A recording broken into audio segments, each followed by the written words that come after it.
औरत को देखते हैं जो अपने बीमार हस्बैंड के साथ बिल्कुल अकेली रहे। उसके हस्बैंड की हालत बहुत खराब थी और उसे अकेले ही उनकी देखभाल करनी पड़ती है। एक दिन बूढ़ी औरत जब अपने कमरे में बैठकर सिलाई का काम कर रही थी तो अचानक उसे रूम से कोई आवाज आती, इसलिए वो अपने हस्बैंड के पास आकर उन्हें देखने लगी। अचानक उसे बाहर से भेड़िए के गुर्राने की आवाज आई, जिससे वो बुरी तरह डर कर सहम जाती है। तभी हम देखते हैं कि उनकी सारी भेड़ें भी किसी चीज को देखकर डर जाती हैं और शोर मचाती हुई इधर उधर भागने लगती हैं। और वो थी एक डरावनी बुरी आत्मा जो उनकी फार्म में घुस गई थी। अब बूढ़ी औरत जब किचन में काम कर रही थी तो उसके पीछे रखी कुर्सी अचानक से हिलकर और पीछे हट जाती है, जिससे वो समझ गई कि आत्मा मेरे आसपास ही है। अगले दिन बूढ़ी औरत का बेटा और बेटी, जिसका नाम लुइस था, वो अपने मॉम डैड को देखने के लिए घर आते। अब ये दोनों बहन भाई जिस तरह से अपनी माँ से बात कर रही थी वो देखने से साफ लग रहा था जैसे दोनों बच्चों की अपनी माँ से नहीं बनती और उनके बीच कोई अंडरस्टैंडिंग नहीं है। वो बूढ़ी औरत अपने दोनों बच्चों को घर से चले जाने को कहती है, मगर ये नहीं बताती कि उनके घर में एक बुरी आत्मा बसी हुई है जो पिछले काफी सालों से यहाँ पर रह रही है। रात को दोनों बहन भाई घर से बाहर बैठकर बातें कर रहे थे। उनका मानना था कि सारा दिन डैड का ख्याल रखते रखते मॉम थक जाती होंगी। उन्हें इस बात का भी एहसास होता है कि हम अपनी जिंदगियों में इतने मसरूफ रहे कि कभी अपने मॉम डैड पर हम ध्यान नहीं दे पाए। ये बात हम भूल गए थे कि उन्हें हमारे प्यार तवज्जो की जरूरत है। रात को लुइस जब दरवाजा बंद करके अंदर आती है तब दरवाजा अपने आप ही खुल जाता है। उसे अजीब लगा कि ये कैसे खुल गया। वहाँ पर वो शैतानी आत्मा खड़ी थी जिसे सिर्फ और सिर्फ उसकी मॉम ही देख पा रही थी। खाना खाते हुए उनकी मॉम लुइस के भाई जिसका नाम माइकल था उससे बताती है कि इस घर में कुछ भी ठीक नहीं है, बहुत डरावनी चीज यहाँ पर रहती है, इसलिए तुम दोनों को ये घर छोड़ के यहाँ से चले जाना चाहिए। पर वो अपनी माँ की बात को नजरअंदाज करके खाना खाकर अपने कमरे में आ जाता है। किचन में जब उनकी मॉम काम कर रही थी तो एक कुर्सी फिर से साइड पर हट जाती है, जिससे उसकी मॉम एक बार फिर घबरा कर रोने लगती है। वो तंग भी आ चुकी थी, इसलिए हाथ में पकड़े चाकू से वो अपनी उंगलियां ही काटने लगी। अगली सुबह जब लुइस और माइकल फार्म में गए तो ये देखकर दंग रह जाते हैं कि उनकी माँ ने अपनी जान ले ली है। दोनों बहुत दुखी हो जाते हैं। उन्होंने अपनी माँ की लाश को वहाँ से उतारा, जिसे पुलिस लेने आ जाती है और दोनों बहन भाई गहरे सदमे में चले जाते हैं और वो अपने डैड के पास जाकर चुपचाप बैठे रहते हैं। इसी बीच हम इनकी पड़ोसी को देखते हैं, जिन्हें भी उनकी माँ की ऐसी दर्दनाक मौत का बहुत अफसोस हो रहा था, क्योंकि उनकी मॉम और वो पड़ोसी अच्छे दोस्त हुआ करते थे। इनके घर में अब एक नर्स आती है जो उनकी डैड की देखभाल करती थी। वो दोनों को बताती है कि आप लोगों की मॉम अकेले में बड़बड़ाती रहती थी, ऐसा लगता था जैसे किसी से बात कर रही हो। ये सुनकर लुइस सोचती है कि न जाने कितना मुश्किल टाइम गुजर रहा होगा हमारे मॉम डैड पर। उसे पछतावा होता है कि उस टाइम पर हमने उन्हें अकेला छोड़ा। अब इसी पछतावे की वजह से वो अपने डैड की देखभाल करने की जिम्मेदारी ले लेती है। वो फिर अपनी मॉम के उस कमरे में गई जहाँ वो सिलाई करती थी। लुइस देखती है कि वो उसकी शादी के लिए गाउन बना रही थी। ये देख उसे और दुख हुआ। लुइस जब नहा रही थी तो उसी बाथरूम में किसी के कदमों की आवाज सुनाई देती है। वो आवाज लगाकर पूछती है, माइकल क्या तुम हो यहाँ? मगर आगे से कोई जवाब नहीं आता। इसलिए अब जब लुइस पर्दा हटाकर देखती है तो अपने डैड को वहाँ खड़ा हुआ पाती है, जो बहुत अजीब हालत में थे,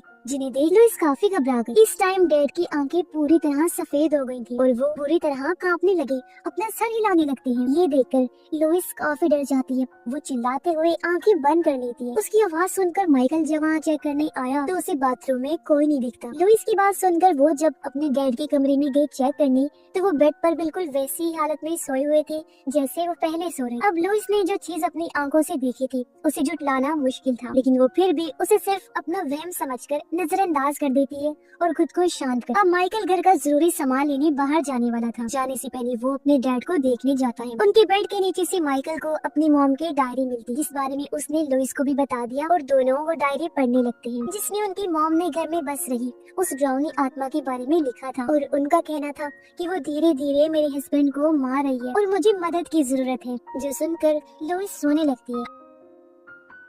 अब डायरी में जो जो चीजें लिखी हुई थी उन चीजों को दोनों बहन भाई घर में होने वाले हादसों के साथ मिलाने लगते, और दोनों को किसी भी तरह से ये समझ नहीं आ रही थी कि आखिर उनकी मॉम ने अचानक से खुद की जान क्यों ली। इसकी वजह ढूंढने के लिए वो फिर से डायरी को पढ़ने लगती, जहाँ उनकी मॉम ने लिखा था कि मुझे उस आत्मा की आवाज सुनाई देती है और मैं उसकी मौजूदगी को महसूस भी कर सकती हूँ। वो ना सिर्फ मेरे हस्बैंड को बल्कि मुझे भी मारना चाहती है। अभी लोग उस डॉक्टर के पास गए जो इनकी मॉम की लाश को मेडिकली चेक कर रहा था। वो इन्हें एक क्रॉस देते हुए हुए कहता है कि मुझे ये आपकी मॉम की जेब से मिला है, जो सुनकर दोनों बहन भाई को काफी अजीब लगा, क्योंकि उनकी मॉम कभी भी इतनी रिलीजियस मजहबी नहीं थी। इसके बाद दोनों बहन भाई घर आ जाते हैं, मगर उनकी बेचैनी बढ़ती ही जा रही थी। रात को लुइस जब अपने डैड की देखभाल कर रही थी तो अचानक डैड खांसने लगते हैं। तभी उनके मुंह से एक मकड़ी निकल कर आती है। घबराते हुए लुइस उसे पकड़ने की कोशिश करती है, मगर तभी यहाँ माइकल आ गया। वो पूछता है सब ठीक तो है। तब लुइस इस बात को छुपाते हुए कहती है कि हाँ सब ठीक है। अब माइकल जब अपने रूम में आया सोने के लिए तो कोई लाइट को ऑन ऑफ करने लगता है। अब ऐसा कौन कर रहा था, यही चेक करने के लिए माइकल खिड़की से बाहर देखता है, जहाँ वो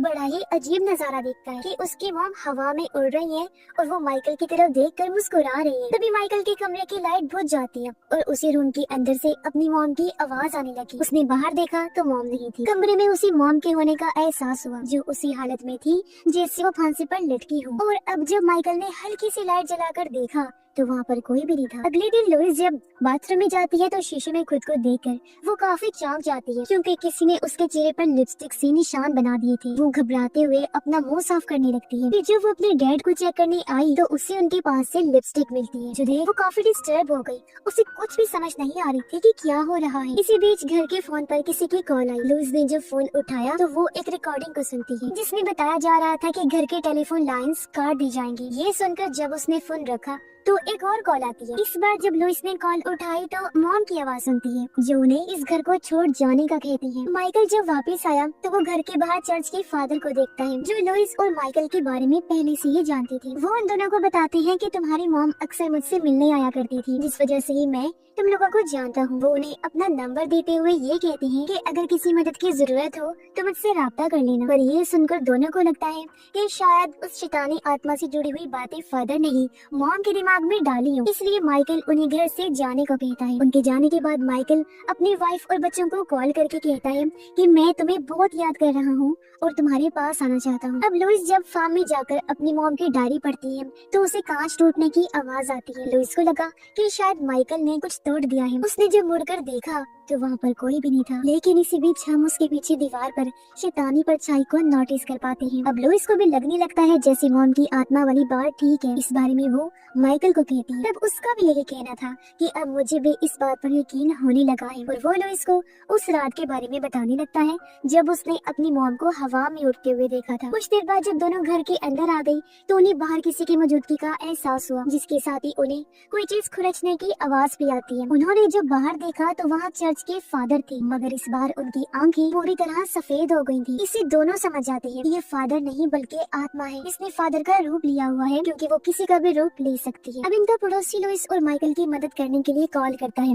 लुइस ने कॉल उठाई तो थी, मगर वो बंद हो गई। पर तभी हम देखते हैं कि वो आत्मा अब पड़ोसी पर हमला करने वाली है, क्योंकि वो इनकी मदद जो करना चाहता था। आत्मा लुइस के रूप में पड़ोसी के घर आ जाती है और उसके सामने वो अपने जिस्म पर और चेहरे पर कट लगाने लगती है चाकू से। उसे देखते ही पड़ोसी भी समझ गया कि ये असली लुइस नहीं है। अब आत्मा पड़ोसी के पास आकर कान में कुछ कहने लगती है, जिसके अगले ही पल पड़ोसी शूट करके अपनी जान ले लेता है। यानी इस तरह ये आत्मा किसी भी इंसान को अपने वश में करके अपनी जान लेने पर मजबूर करती है। जैसे अगली सुबह दोनों बहन भाई घर से बाहर आती हैं फादर के पैरों के निशान देखने, ताकि उन्हें पता चल सके कि क्या वो कल रात आई थी या फिर जो हम आत्मा वाली बात सोच रहे हैं वो सच है। तो इन लोगों को वहाँ पर कुछ भी नहीं मिलता। अब घर के इन हालात की वजह से दोनों अपने डैड को हॉस्पिटल भेजने का फैसला करते हैं। लुइस अपनी मॉम के बारे में जानने के लिए फादर को कॉल करती है। तो फादर पूछते हैं कि तुमने मेरा नंबर कहाँ से लिया। लुइस कहती है आपने तो दिया था खुद हमारे घर आकर और कहा था कि आप हमारी मॉम को जानते हैं और वो आपसे मिलने आया करती थी। ये सुन फादर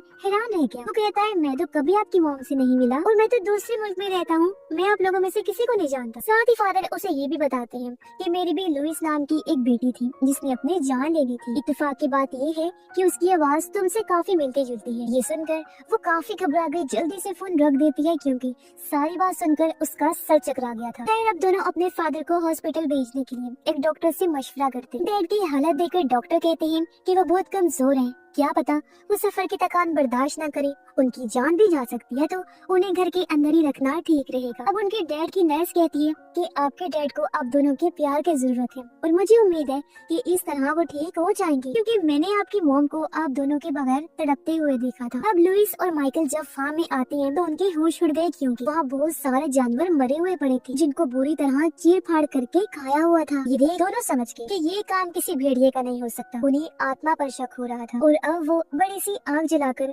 सभी जानवरों को उसमें फेंक कर जला देते। अब इन हालात की वजह से माइकल काफी इमोशनल हो गया था। वो एक जानवर जो प्रेग्नेंट थी जिस बात में आकर उसे बात करता है, कहता है कि मैं तुम्हें कुछ होने नहीं दूंगा। और क्योंकि अपने डैड और बहन को लेकर भी वो जज्बाती हो गया था, इसीलिए उनके साथ रहने का सोचता है। साथ ही लोइस को ये भी कहता है कि मुझे अब इन चीजों से डर लगने लगा है। कुछ देर बाद माइकल को फार्म में से किसी की आवाज आती है। वो जब चेक करने गया तो शैतानी आत्मा उसकी माँ का रूप लेकर वहाँ आ जाती है। वो माइकल के कान में कुछ बोलने लग गई, जिससे वो भी पड़ोसी और अपनी माँ की तरह चाकू से अपनी जान लेने वाला था। पर तभी वो अपनी ताकत से खुद को रोक लेता है। रात को जब लोइस अपने डैड के साथ सो रही थी तो उसे एक बुरा सपना आता है, जिसमें वो ड्राउनी आत्मा को अपने आसपास ही महसूस करती है, जो अचानक उसे डरा देती है। और अब जब जाकर उसने अपने साथ चेक किया तो उसके डैड वहाँ नहीं थे, बल्कि वो तो छत से चिपके हुए, जिससे वो काफी घबरा गई। और अब चीखते हुए उसकी आंख खुल जाती है, यानी ये भी उसका बुरा सपना था। सुबह जब हुई तो माइकल उसे कहीं दिखाई नहीं देता। वो उसे हर जगह ढूंढने लगा। असल में वो अपनी जान बचाने के लिए अपने डैड और बहन को छोड़कर भाग गया था। और अब इस बारे में जानकर